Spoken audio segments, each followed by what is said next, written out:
Good morning. We are extremely pleased that you are here. It is good to come together for the purpose of co-creation. Do you agree? You are knowing what you are wanting? You like that feeling of desire? Say yes. Well, you like it if you believe it, don't you? If you have something that you want and you can see a possibility of it happening, then focusing on this not yet manifested desire can be a very pleasing thing. You can plan and anticipate and look forward to it. But if you have been in a situation where you've wanted something for what you think is way too long, and it hasn't come about yet, so you are doubting, then it doesn't feel so good to think about it, does it? And that really is the key to deliberate creation. For you to find a way to feel about the things that you desire good. To feel good, even though they haven't yet manifested. To feel good about the idea of them. To feel good as you watch the progress of them, as your ideas about them turn to things that bring them about. That is the deliciousness of life. That's what the creative process is. There's this never-ending evolution from a vibration to a thought and a thought to a thing. That's why you're out here on the leading edge. You are powerful, leading-edge creators born into these bodies to have these wonderful experiences. And so when you understand how the process works and you have some reasonable control over the direction of your thought and therefore the direction of your vibration and therefore your own point of attraction, then life is really fun. And that is our desire for you. You get what you think about, whether what you're thinking about is something you want or whether what you're thinking about is something you don't want. Because when you think about it, and law of attraction then causes a sort of momentum about it, what happens is it actualizes, it manifests in your experience. And you can tell if you're paying attention to how you feel along the way. You can tell where you're headed if you're sensitive to your vibration. Sometimes you have experiences that you don't want that lead to clarification, and they cause you to ask deeper questions about what you do want. In other words, there is always contrast, and the contrast always serves you. And so when we talk to you about being deliberate creators, sometimes you think that what we're saying is you should never have a negative emotion. And that is not what we are ever saying to you. We like it when you are aware that you are not feeling good, because that indicates that you are adding resistance to your own point of attraction, preventing what you are wanting from coming into your experience. We really like it when you get good at focusing deliberately and good at feeling good most of the time.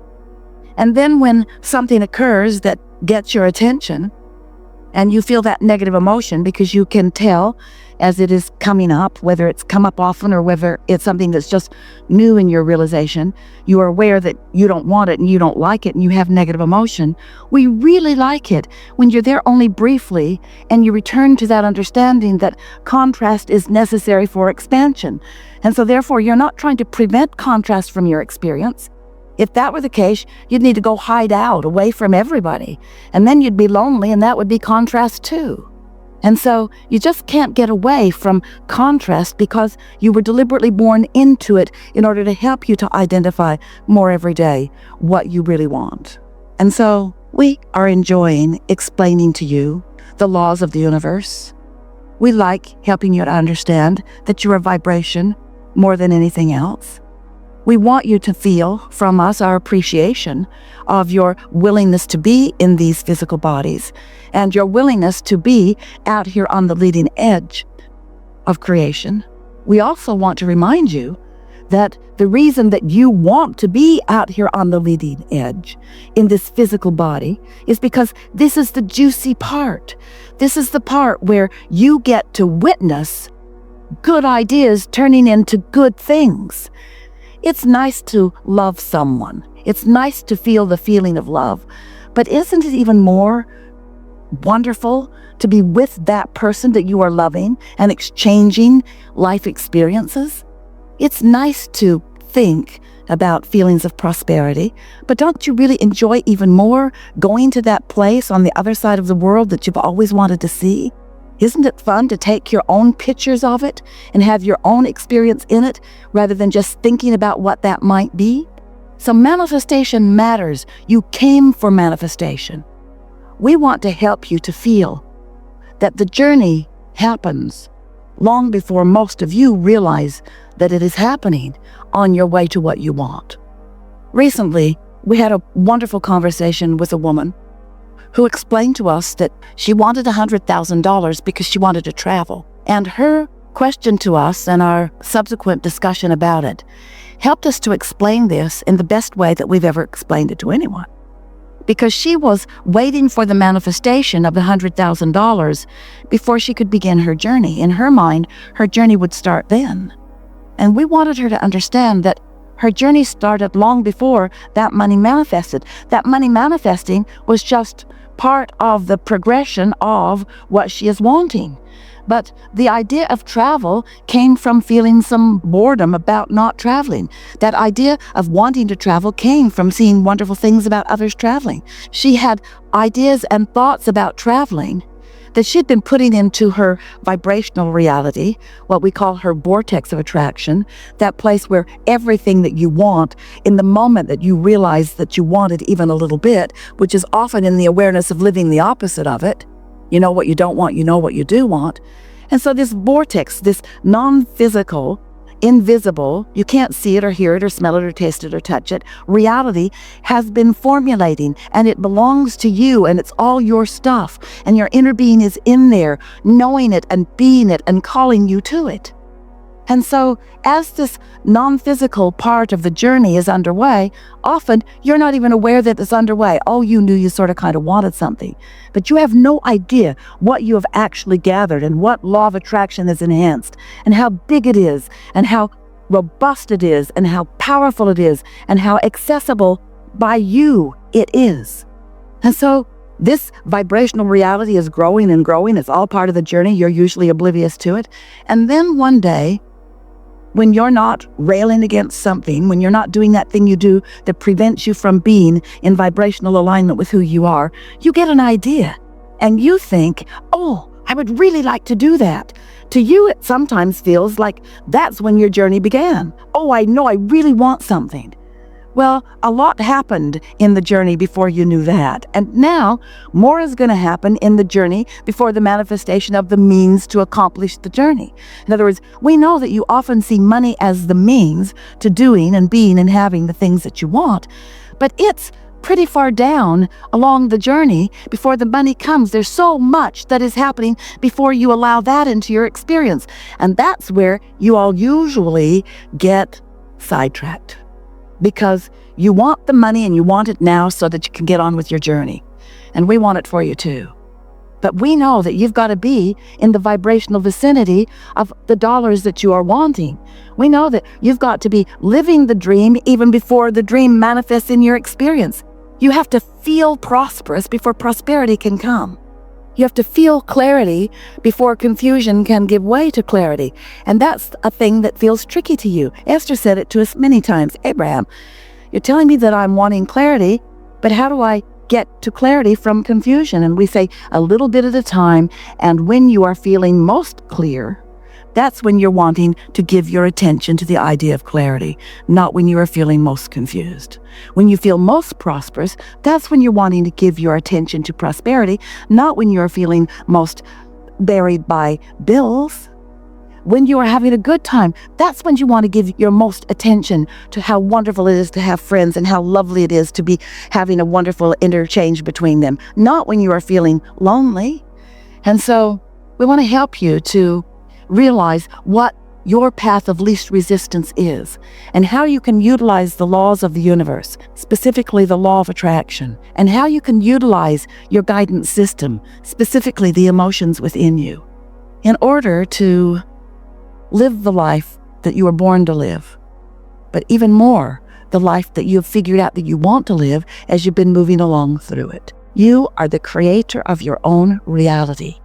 Seth said that to Jane and Rob. Jane doing something similar to what Esther is doing here. And when Jerry read those books, You Create Your Own Reality, his question is, I sort of kind of get that, but specifically how? Seth said, your point of power is in the present. Well, that made sense in some way, but what does it mean? What does it mean? And so Jerry, once they met us, and you can read about that or ask someone about it, or maybe we'll tell you about it if you really want to know. But as Jerry then began speaking with us and began asking those questions, how is it that we create our own reality? And what do you mean by our point of power is in the present? We began explaining bit by bit, by explaining who you really are, the whole of who you are, that you are far more than these physical bodies. You are not just these physical bodies, and you are not just this consciousness. You were source energy before you came into these bodies, and that source energy still remains non-physically focused while you are in these bodies, and is flowing to you and through you all day, every day. We began explaining that that's how your guidance system works, that the larger part of you is aware of what you're doing right now and what you're wanting right now, and is aware of the path of least resistance to lead you from where you are to where you want to be. We want you to understand that the path of least resistance means the path over and under and around and through the resistance that you and only you have put on your path. Your inner being and Abraham and source energy are never critical of the resistance that you have gathered up. We are just aware of it, and we know that it is a natural thing when you are in your physical body to be aware of things that you do not want. That's part of the process of determining what you do want. It's not wrong that you know what you don't want. It's good that you know what you don't want. But we want to help you to see that railing against what you don't want, pushing against anyone for any reason, only puts you, for the time that you're doing it, in a place that you cannot allow the full clarity and the full resources of your inner being, of the source energy that you have access to all day, every day. I just resigned my job and trying to pursue my passion, or what I think is my purpose in life. And I know you're infinite intelligence.